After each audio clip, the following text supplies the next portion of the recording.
जय हिंद प्यारे साथियों, स्वागत है आप सभी का उत्कर्ष एकेडमी खिलचीपुर के ऑनलाइन प्लेटफॉर्म में। इस वीडियो में हम लोग दिल्ली पुलिस कांस्टेबल एग्जाम 2023 के लिए वेरी मोस्ट और इम्पोर्टेंट जीके एंड जीएस के क्वेश्चन डिस्कस करने वाले हैं। प्यारे साथियों, ये ऐसे क्वेश्चन हैं जो एग्जाम के अंदर बार बार रिपीट होते हैं, इसलिए एक भी क्वेश्चन को बिना स्किप किए पूरे वीडियो में आपको मेरे साथ लास्ट तक बने रहना है। मात्र 15 अति महत्वपूर्ण क्वेश्चन डिस्कस करेंगे। बहुत ही छोटी एक क्लास होने वाली, इसलिए पूरी क्लास को आपको लास्ट तक वॉच करना है। यकीन मानिएगा, इस क्लास से आपको बहुत ज़्यादा फायदा होने वाला है। 11वां पार्ट हम लोग डिस्कस कर रहे हैं।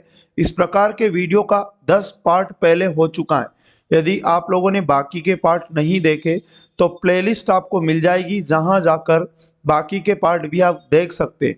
इस क्लास का पीडीएफ भी आप डेली हमारे टेलीग्राम से डाउनलोड कर सकते हैं। टेलीग्राम का लिंक आपको इस वीडियो के डिस्क्रिप्शन में मिल जाएगा।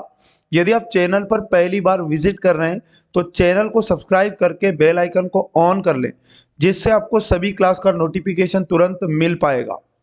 आज का पहला और मोस्ट इम्पोर्टेंट क्वेश्चन है, पृथ्वी की बाहरी परत क्या कहलाती है। तो प्यारे साथियों, पृथ्वी की बाहरी परत आप याद रखिएगा, स्थल मंडल कहलाती है। ऑप्शन नंबर 2 इसका सही जवाब आपको याद रखना है। अगले क्वेश्चन की अगर बात करें, प्रधानमंत्री फसल बीमा योजना कब शुरू की गई थी। तो प्यारे साथियों, प्रधानमंत्री फसल बीमा योजना याद रखिएगा 2016 में शुरू की गई थी, यानी ऑप्शन नंबर 3 इसका सही जवाब हो जाएगा। अगला क्वेश्चन हमारे पास है, सरदार वल्लभ भाई पटेल को किस नाम से भी जाना जाता है। तो प्यारे साथियों, सरदार वल्लभ भाई पटेल को भारत के बिस्मार्क के नाम से भी जाना जाता है। ऑप्शन नंबर 2 इसका करेक्ट आंसर हो जाएगा। देश रत्न के नाम से किसे जाना जाता है। अगर एग्जाम में पूछ ले तो डॉक्टर राजेंद्र प्रसाद का नाम आपको याद रखना है। और देश बंधु के नाम से याद रखिएगा CR दास को जाना जाता है। भारत के ग्रैंड ओल्ड मैन के नाम से दादा भाई नौरोजी को जाना जाता है। तो इतनी जानकारी इस क्वेश्चन से अति महत्वपूर्ण हो जाती है। क्वेश्चन नंबर 4 हमारे पास है, सितंबर 1916 में मद्रास में होम रूल लीग की शुरुआत किसने की थी। तो सितंबर 1916 में मद्रास में होम रूल लीग की शुरुआत एनी बेसेंट के द्वारा की गई थी। ऑप्शन नंबर 1 इसका सही जवाब हो जाएगा। और एनी बेसेंट का जन्म आपको याद रखना है, ब्रिटेन में हुआ था और 1893 में ये भारत आई थी। और 1917 के कलकत्ता अधिवेशन में भारतीय राष्ट्रीय कांग्रेस की अध्यक्ष भी ये चुनी जा चुकी हैं।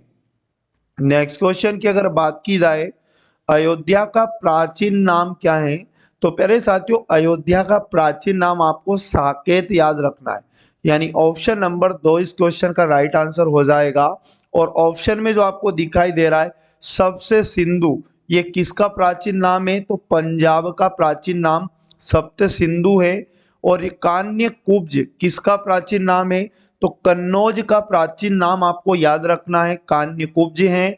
और पाटली पट्टन अगर पूछ ले किसका प्राचीन नाम है, तो पटना का प्राचीन नाम है। अगला क्वेश्चन हमारे पास है, किस गुप्त शासक को महाराजा की उपाधि दी गई थी। तो महाराजा की उपाधि पाने वाला गुप्त शासक श्रीगुप्त था। ऑप्शन नंबर 1 सही जवाब है। चंद्रगुप्त प्रथम को किसकी उपाधि दी गई थी। तो महाराजाधिराज की उपाधि दी गई थी। और पूछ ले समुद्रगुप्त, तो इम्पोर्टेंट है, भारत का नेपोलियन इसे कहा जाता था। और चंद्रगुप्त द्वितीय से आपको याद रखना, इसके पास विक्रमादित्य की उपाधि थी। क्वेश्चन नंबर 7 है हमारे पास, निम्नलिखित में से कौन सी झील मेघालय में स्थित है। तो प्यारे साथियों, मेघालय में जो झील है उमियम झील आपको याद रखना है, यानी ऑप्शन नंबर 2 इसका सही जवाब हो जाएगा। अगर एग्जाम में पूछ ले सस्थाम कोट्टा झील कहाँ है, तो आप याद रखिएगा केरल में पड़ती हैं सस्थाम कोट्टा झील।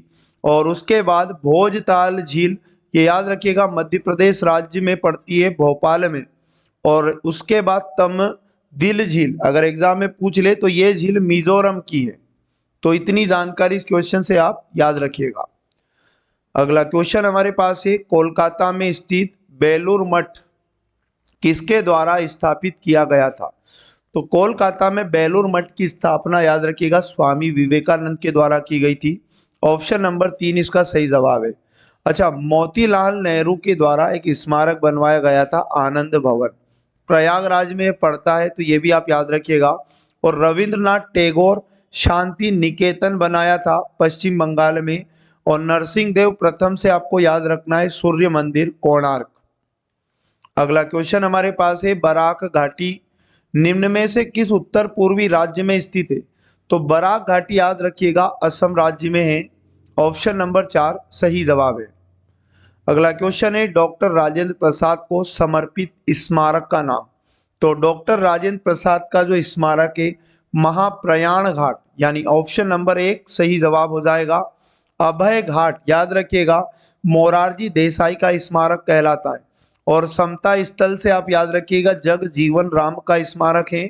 और उदय भूमि याद रखिएगा KR नारायण का स्मारक है। नेक्स्ट क्वेश्चन है, निम्नलिखित में से कौन सी गंगा नदी की सबसे लंबी सहायक नदी है? तो गंगा की सबसे सहायक नदी आपको यमुना नदी याद रखना है। ऑप्शन नंबर 1 सही जवाब है। अगले क्वेश्चन की अगर बात करें, आतिशबाजी में पीले रंग के लिए किस धातु का प्रयोग किया जाता है? तो आतिशबाजी में पीले रंग के लिए याद रखिएगा सोडियम धातु का उपयोग किया जाता है। ऑप्शन नंबर 3 इसका राइट आंसर याद रखिएगा। अगला क्वेश्चन है, ऑक्जेलिक अम्ल किस में पाया जाता है? तो प्यारे साथियों ऑक्जेलिक अम्ल आप पालक याद रखिएगा, पालक में पाया जाता है ऑक्जेलिक अम्ल। अच्छा, सिरका में याद रखिएगा एसिटिक अम्ल पाया जाता है। और संतरे से पूछ ले तो साइट्रिक अम्ल आपको याद रखना है। और चींटी के डंक में आप याद रखिएगा फार्मिक अम्ल पाया जाता है। नेक्स्ट क्वेश्चन है हमारे पास, शक संवत की शुरुआत किसने की? तो शक संवत की शुरुआत करने वाला कनिष्क था। ऑप्शन नंबर 1 सही जवाब हो जाएगा। नेक्स्ट क्वेश्चन है हमारे पास, बालाजी बाजीराव को किस नाम से भी जाना जाता था? तो प्यारे साथियों बालाजी बाजीराव को याद रखिएगा नाना साहब पेशवा के नाम से भी जाना जाता था। ऑप्शन नंबर 1 इसका राइट आंसर आप याद रखिएगा। तो प्यारे साथियों ये थे वेरी मोस्ट और इम्पोर्टेंट टॉप 15 क्वेश्चन। यकीन मानिएगा ये सीरीज आपकी एग्जाम के लिए बिल्कुल कारगर साबित होगी, इसलिए पर डे आप इस सीरीज को जरूर वॉच किया करें। मिलेंगे पूरा नेक्स्ट वाले पार्ट में। जय हिंद, जय भारत, वंदे मातरम।